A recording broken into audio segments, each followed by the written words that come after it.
सोनपापडी सारखे सेम लाडू मैद्याचे पिठाचे आणि चण्याचं पीठ मिक्स करून सोनपापडी बनवायला थोडा टफ वाटतो, पण सोनपापडी बनवायला इझी आहे। पण सोनपापडी मी बनवून पहिलीच व्हिडिओ अपलोड केली आहे, त्यामुळे मी आता सोनपापडी न बनवता लाडू बनवून घेणार आहे सोनपापडी सारखे सेम। मैदा आणि चण्याचं पीठ भाजण्यासाठी 2.5 चमचे घी, 1 कप मैदा चालवून घ्यायचा आहे आणि ज्या कपामध्ये मैदा घेतलाय त्याच कपामध्ये अर्धा कप चण्याचं पीठ, म्हणजे टोटल मिळून 1/2 कप चण्याचं पीठ।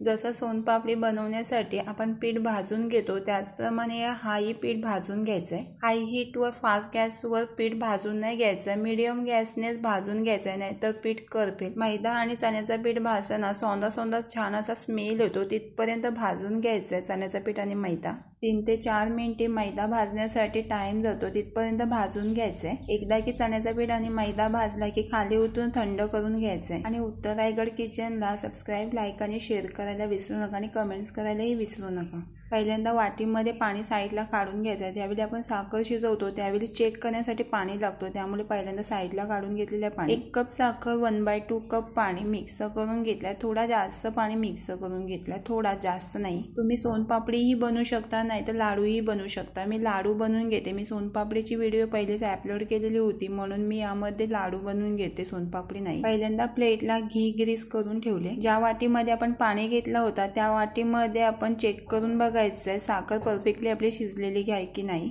नसेल तर अजून शिजून घ्या, अजून परफेक्टली शिजलेली नाहीये। आता परत चेक करून बघते, आता परफेक्टली झालेली आहे साखर शिजून।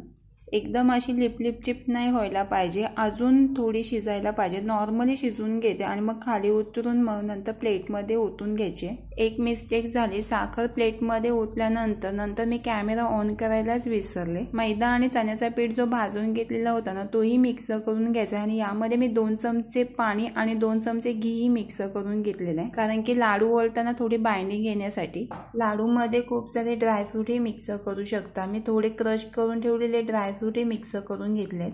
काहीच फरक नाही, सोनपापडी सारखे सेम लाडू झालेले आहेत चवीला। आणि सोनपापडी याचप्रमाणे बनवली जाते, फक्त त्याचे रेशो करायला लागतात, लांब लांब ओढून करायला लागतोय। गार्निशिंग लाडूला थोडे ड्रायफ्रूट लावून घ्यायचे। तुम्ही छोटे मोठे तुमच्या प्रमाणे तुमच्या आवडीनुसार तुम्ही लाडू बनवू शकता। तोंडात जातात, तोंडामध्ये एकदम विरघळतोय लाडू, एवढा छान झालाय लाडू। आणि याप्रमाणे सोनपापडी सारखेच लाडू बनवायला विसरू नका। बत्ताशे बनवण्यासाठी मी आप्यांचा साचा घेतलेला आहे। ज्यावेळी आपण बत्ताशे साखरेचा पाक तयार करून घेतो त्यावेळी यामध्ये लगेच रिमूव्ह करून घ्यायचं असतोय, नाहीतर तुम्ही इडलीचा साचाही घेऊ शकता। ऑइल ग्रीस नाहीतर घी ग्रीस करून घ्यायचा, मी घी ग्रीस करून घेतलेलं आहे। बत्ताशे जेवढे बनवायचे आहेत तेवढी साखर घ्यायची आहे, मी 1 कप साखर घेतले। 1/3 कप मधून मी 1.5 कप पाणी, बेकिंग सोडा नाही तर बेकिंग पावडर जर मिक्स करत असाल तर ऍक्टिव्ह असलेलाच मिक्स करून घ्या। ज्यावेळी आपण साखरेचा सिरप पाक बनवतो तो एकतारी बनलेला पाहिजे। बेकिंग सोडा आणि बेकिंग पावडर नॉर्मल मिक्स करून घ्यायचे, म्हणजे 1/4 टीस्पून मधला थोडा कमी याप्रमाणे बेकिंग सोडा आणि बेकिंग पावडर मिक्स करून घ्यायचे। जर तुमचे बेकिंग पावडर नाही तर बेकिंग सोडा जर ऍक्टिव्ह नसेल तर बत्ताशे परफेक्टली होणार नाहीत। मी फक्त बेकिंग सोडाच मिक्स करून घेतला। बेकिंग सोडा मिक्स केल्यानंतर याप्रमाणे असं छाच यायला पाहिजे वरती। जर बेकिंग सोडा जर ऍक्टिव्ह नसेल तर बेकिंग पावडरही मिक्स करून घेऊ शकता। मी आप्यांच्या भांड्यामध्येही बत्ताशे पाडून घेतलेत आणि इडलीच्या साच्यामध्येही बत्ताशे पाडून घेते। हे बत्ताशे नॉर्मली येलो लाल का दिसतात, यामध्ये मी केसर पावडर नॉर्मली टाकले। बत्ताशांवर जर ड्रायफ्रूट जर गार्निशिंग केले तर बत्ताशे ड्राय होण्याच्या अगोदरच ड्रायफ्रूट थोडे चिपकवून घ्यायचे।